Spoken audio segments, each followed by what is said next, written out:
आज सुन ले, अब पहला बात धोनी का स्पष्ट कहो, अब यदि कोई जात और धर्म के नाम पे वोट मांगतो, कार्य क्या है जानना होगा, राजनेताओं का कर्तव्य क्या है ये मंथन चिंतन करना होगा। आज कुछ दिन पहले शायद किसी देश के सबसे बड़े अमीर व्यक्ति की बेटे का विवाह था। जो भी है उनसे हमारी कोई बैर नहीं है, ना ही कोई असहमति है, लेकिन हमें कुछ चर्चा करेंगे। वहां शायद कोई एक लड़की आई थी परफॉर्म करने के लिए, आज जो भी रिहाना या कुछ नाम था, आज उसको 74 करोड़ रुपया दिया गया। बताइए झारखंड और भारत के नौजवान कितने लाइन से हटे हुए लोग हैं, वे खुशी मना रहे हैं कि 74 करोड़ में आपको नचवा दिया मेरा भारत। लेकिन है नौजवानों, तुम्हें यह भी जानना होगा कि इसी भारत में 2000 में लगभग 81 लाख लोगों की जान गई है अस्पताल में, उसमें 36 लाख लोगों की जान इसलिए गई है कि इलाज का खर्चा नहीं था, और आप खुशी मना रहे कि 74 करोड़ में कोई नाच के चली गई। ये दुर्भाग्य है मेरे देश का, दुर्भाग्य है। आंकड़े आपके मोबाइल में है, थाना वाले भैया आप लोग भी देख लीजिए, हम लोग फैक्ट की बात करते हैं। 2020 में 81 लाख लोगों का जान गया था इलाज नहीं होने के कारण, जिसमें 36 लाख मतलब प्रॉपर था, किसको अगर पैसा मिलता, इलाज होता, दवाई मिलता, उसका जान नहीं जाता। हे नौजवान, तुम इस बात की खुशी मना रहे हो कि रिहाना नाच के चली गई, तुम्हें जानना है उसने 74 करोड़ रुपया वसूला है। आज तुम बहुत गलत रास्ते में जा रहे हो नौजवानों।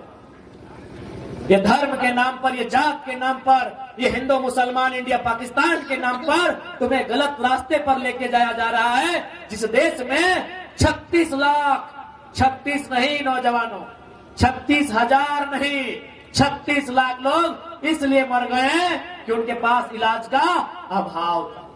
और उसी देश में 74 करोड़ कोई देश का अमीर आदमी डांस करने में लुटा देता है। ये भारत की तस्वीर नहीं होनी चाहिए, ये भारत की तस्वीर नहीं होनी चाहिए। इसलिए हे नौजवानों, इन दलाल नेताओं का साथ छोड़ो। हे नौजवानों, इन चाटुकार नेताओं का दामन त्यागो और तुम अपनी भीड़ में से एक नौजवान को फौलाद बनाकर सदन भेजो जो मुद्दों पर चर्चा कर सके। आप भगत सिंह को मानते हैं? कितने लोग हैं जो भगत सिंह को मानते हैं? हाथ खड़ा करें। सभी मानते हैं। ए पुलिस वाले दादा, आप भी मानते हैं? हाथ यहाँ तो खड़ा कीजिए ना। सभी लोग भगत सिंह को मानते हैं, पूरा भारत का युवा भगत सिंह को मानता है। मैं उनका एक बात कहना चाहूंगा, जिन्होंने अपनी जेल डायरी में फांसी से ठीक पहले लिखा था, जेल डायरी, भगत सिंह की जेल डायरी आज भी हम पढ़ते हैं। उस जेल डायरी में उन्होंने लिखा है कि कोई व्यक्ति इतना अमीर नहीं होना चाहिए कि दूसरे व्यक्ति को खरीद ले, और कोई व्यक्ति इतना गरीब भी नहीं होना चाहिए कि उसे अपने आप को बेचना पड़े। 74 करोड़ में अगर कोई नचवा रहा है, ये भगत सिंह का भारत नहीं है, नहीं करना है, नहीं है भगत सिंह का भारत। यदि ये भगत सिंह का भारत नहीं है तो भगत सिंह का भारत कैसा हो, ये चर्चा का विषय है। ये चर्चा करनी होगी। जहां हम चौक चौराहा में पान की दुकान में बैठते हैं, जब हम अपने कैरियर के, अपने पढ़ाई लिखाई के, अपने प्रेम की चर्चा करते हैं, हमें भगत सिंह के भी सपनों की चर्चा करनी चाहिए। ये नौजवानों का कर्तव्य बनता है, ये नौजवानों को मेरा संदेश है।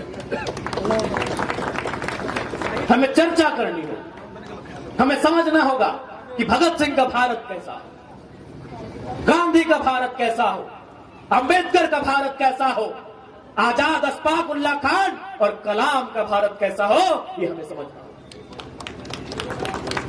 मैंने कलाम का जिक्र किया, एक पंक्ति उन पर भी कहूंगा। इस देश के राष्ट्रपति हुआ करते थे डॉक्टर एपीजे अब्दुल कलाम।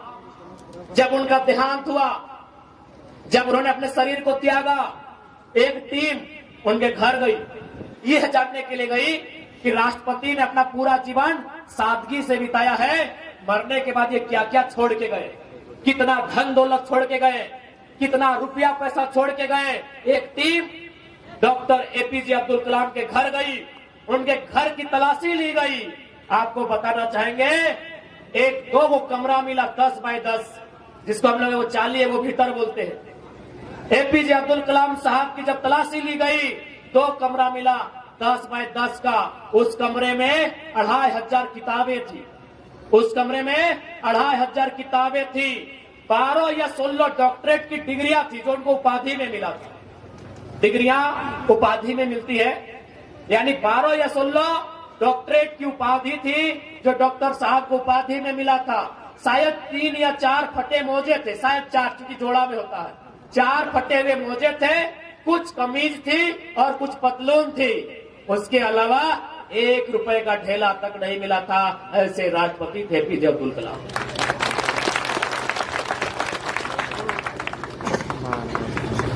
उन्होंने क्या किया था? अपनी सारी संपत्ति को एक ट्रस्ट बनाया था पंचायत के नाम से। रामेश्वर में कहीं वो पंचायत है, रामेश्वर आप जानते हैं दक्षिण भारत में है। उस पंचायत को अपने जीवन की सारी जमा पूंजी, अपने जीवन की सारी कमाई उस पंचायत के ट्रस्ट को दिया था। तो हम लोग एपीजे अब्दुल कलाम को सिद्धांत को जिंदा करते हुए गिरिडीह लोकसभा के गिरिडीह में खड़ा होकर ये वचन देते हैं, अगर हम लोग एमपी जीतते हैं तो एक ट्रस्ट बनेगा और जो एमपी का सैलरी होगा 2,91,000, 25% रखेंगे भाई, हम लोग कोई पॉइंट पुरता, बाकी उस ट्रस्ट के माध्यम से गिरिडीह लोकसभा को जाएगा। एपीजे अब्दुल कलाम के आदर्श को फिर से जिंदा किया जाएगा। गिरिडीह में उसका ट्रेलर दिखाया जाएगा। यदि हम लोग गिरिडीह फतह करते हैं तो ये सोनू जी की तरह, चंद्र प्रकाश चौधरी जी की तरह कंपनियों फैक्ट्रियों में हिस्सा नहीं होगा, बल्कि जो हमारा खुद का सैलरी होगा 2,91,000, उसमें भी 75% ट्रस्ट के माध्यम से गिरिडीह लोकसभा के जनता को जिनको जरूरत होगी हम लोग दान करने का काम करेंगे। वचन देते हैं कि हम लोग वचन देके जाते हैं, क्योंकि सेहत हम लोग का ठीक नहीं है, लेकिन जब बात आती है तो हम लोग घंटों अपनी व्याख्या कर जाते हैं। झारखंड इतना दर्द में है, दिग्विजय बाबू की कहना पड़ता है, बोलना पड़ता है। इसलिए उम्मीद करते हैं कि हम लोग जिस विचार के साथ